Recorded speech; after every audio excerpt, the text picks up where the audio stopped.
Hello and welcome to your daily oracle reading for the very rare February 29th, Saturday, 2020. I'm Linda the Lightworker. I'm a shamanic practitioner, oracle reader. I do daily videos here on YouTube.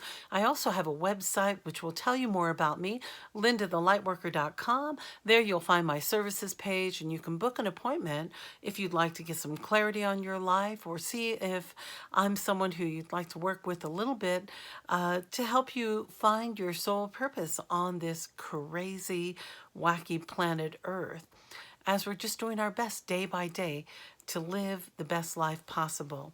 So let's jump into our cards. This is a general reading for everyone. Our first card today is the Hierophant.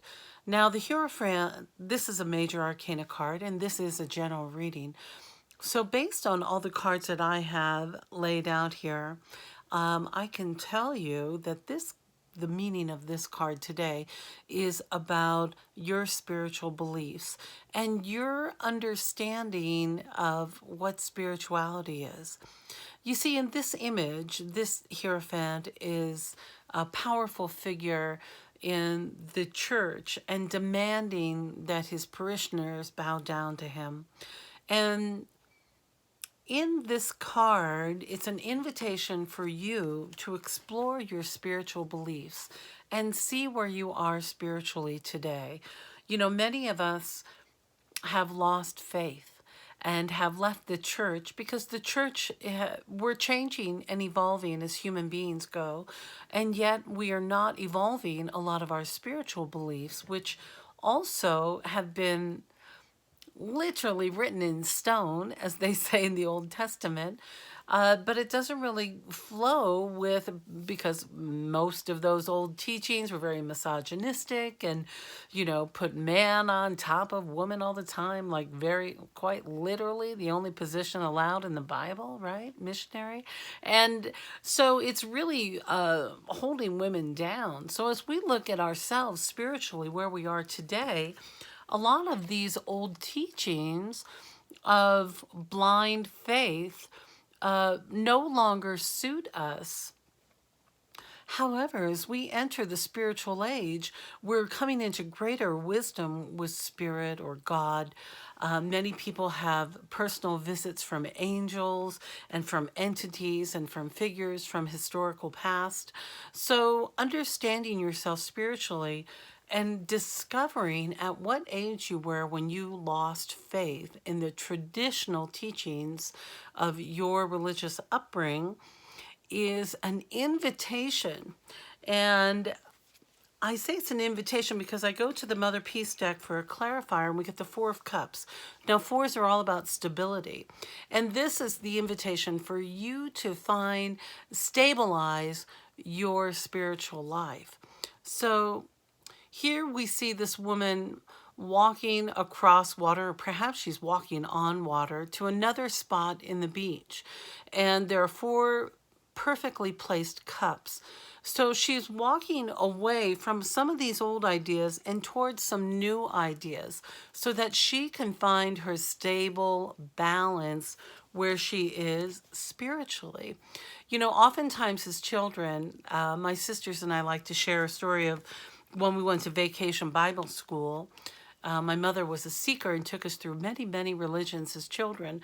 And so vacation Bible school was a way to hopefully think that we were safe during the day while she was working during the summer. And I remember being saved for a fudge sickle, and my sister waited, and all that was left was like a banana pop or an orange sickle or something she didn't like. And so first of all, that can be a moment when of losing faith. I was all excited about being Christian because I got a fudge sickle. So noticing where you were in your cycle when you lost your faith or didn't like, or being told one thing and then changing your mind, having faith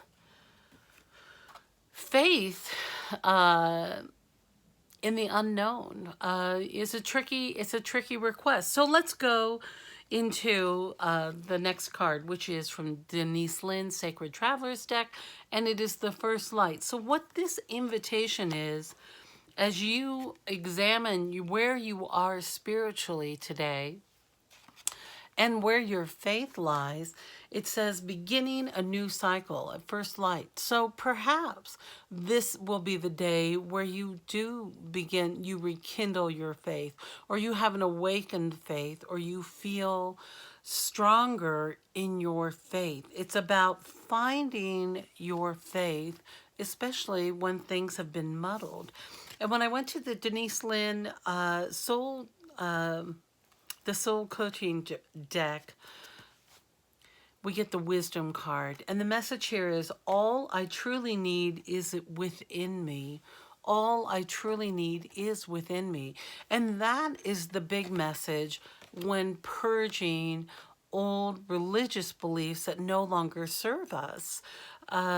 It is trusting that spirit, God, the universe, your angels, your spirit guides are all within you, and that you are able to navigate to a new place where you're able to feel stronger spiritually. You know, in these chaotic times our planet is going through, seriously, there's so much stuff going on. We look and we see that there's coronavirus, and then if you stream or look at news feeds or whatever, there are locusts that are tearing up Africa, and they're migrating and they're jumping, they're moving into new countries. There are all kinds of things to be afraid of. And there are all sorts of old interpretations from the Bible that perhaps predicted this sort of thing. I am not attached, I'm not a Book of Revelations type of person. But I do believe that we are in changing times, and spiritually changing times. I think that is one of the biggest things that's happening for all of us. So for us to find our faith in this uncertainty and to come into balance where we feel supported by spirit, and without having those restrictions of bowing down to others, of finding it where we are all standing in circle together. In the Native American traditions, all voices are welcomed in the circle.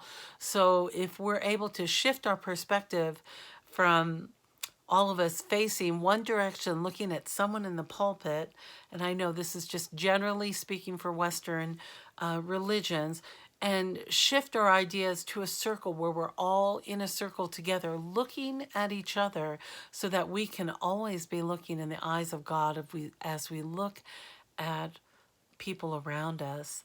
There we will find safety and our community. So it really is tapping in and trusting that inner guidance that you get. And that comes typically from the heart chakra and from that third gut. We've all had that experience where you felt something in your gut, and when you didn't do it, something else happened. So it really is coming into alignment with your gut feelings. That is the invitation today, finding it and start your new cycle of belief. And maybe your new cycle of belief is just waking up on Sunday morning the next day, or if you are resting and watching this and you do a meditation, really think to yourself of turning over your worries and your fears and your anxiety to spirit, and trust that the best action is unfolding, even though you don't know what the outcome will be. We just need to keep moving forward with faith and trust, do what we can to take care of ourselves, but really trust that the best possible thing is unfolding. And then let it go. Really letting go of those worries. That's what the most beautiful thing about the religion was, is being able to turn it over to, Jesus was the one who you turned it over to Jesus and he would forgive your sins. But what about our worries and our fears? Many of my soul sisters and I visit Amachi, who is the hugging saint from India. She does U.S. tours and global tours, although I don't know what her tour schedule will be like this year. Um, and it's a wonderful way. She is a human on earth that simply hugs people and whispers mantras into her ear and showers you with a little chocolate and flower petals of this divine energy love. And being able to just turn over your fear or anxiety or worry or despair or grief or whatever is ailing us just for one day. That's all it is. We need to get through one day at a time.